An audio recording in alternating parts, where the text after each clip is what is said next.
What if I told you the game was never about working harder? The rich don't work more hours than you. They don't grind 18 hours a day forever. They don't rely on motivation.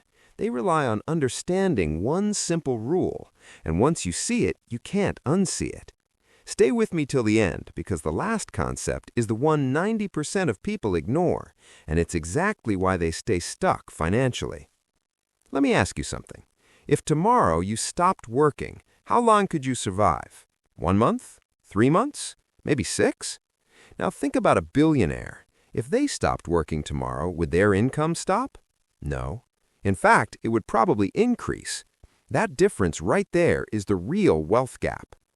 Most people live in what I call the income trap. You trade time for money. No time equals no income. Your boss stops paying, the money stops coming.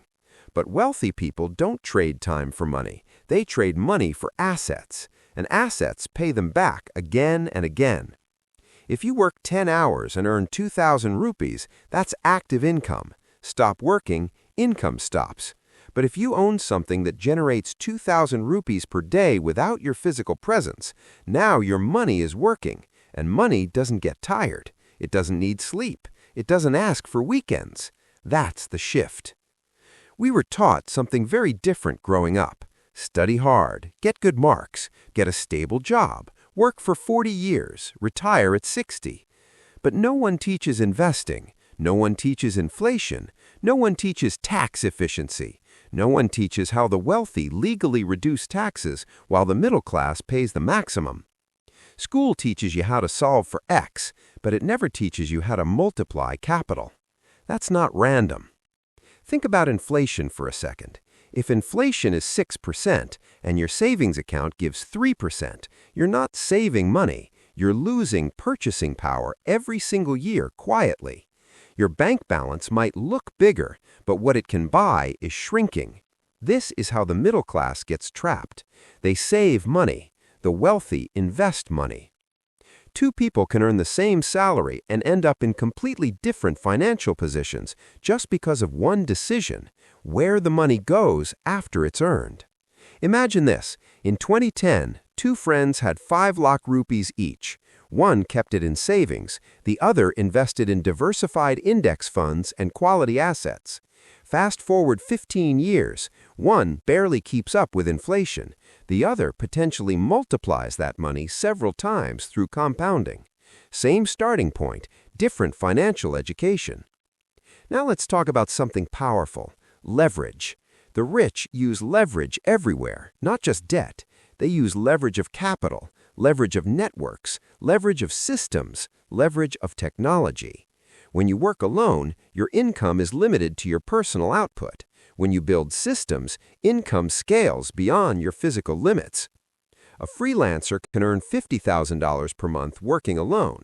A business owner builds processes, hires people, uses automation, and now the same idea generates 5 lakh rupees per month. Not because they're 10 times smarter, because they stopped thinking like a worker and started thinking like a system builder. Here's another truth most people avoid. Lifestyle inflation destroys wealth. You get a raise, you upgrade your phone, you move to a better apartment, you buy a car on EMI, you increase expenses to match income, but investments? Still zero. That's how people earning 1 lakh rupee per month feel just as broke as they did at 30,000 rupees per month. Income increased, assets didn't. Wealth is not about income. It's about the gap between income and lifestyle and what you do with that gap.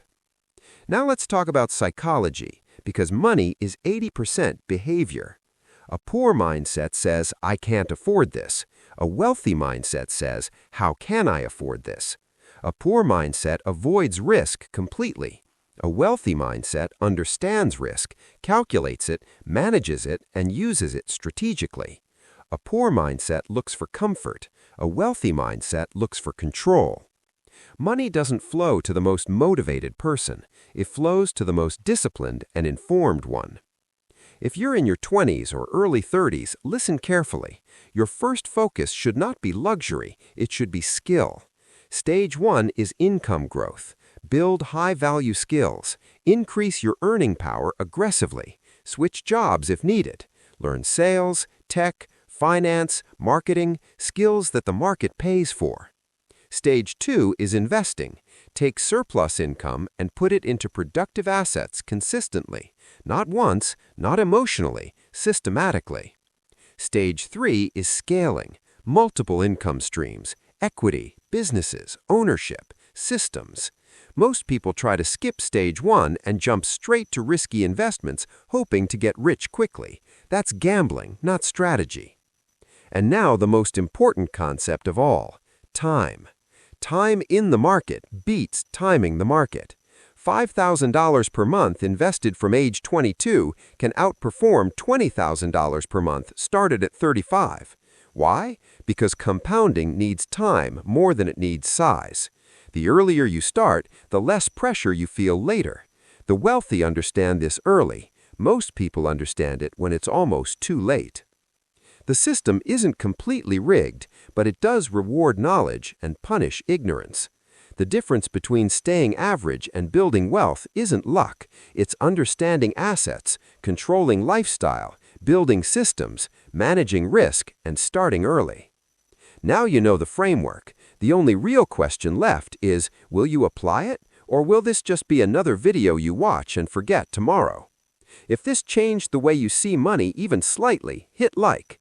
If you want more deep breakdowns like this one on Money Nebula, subscribe.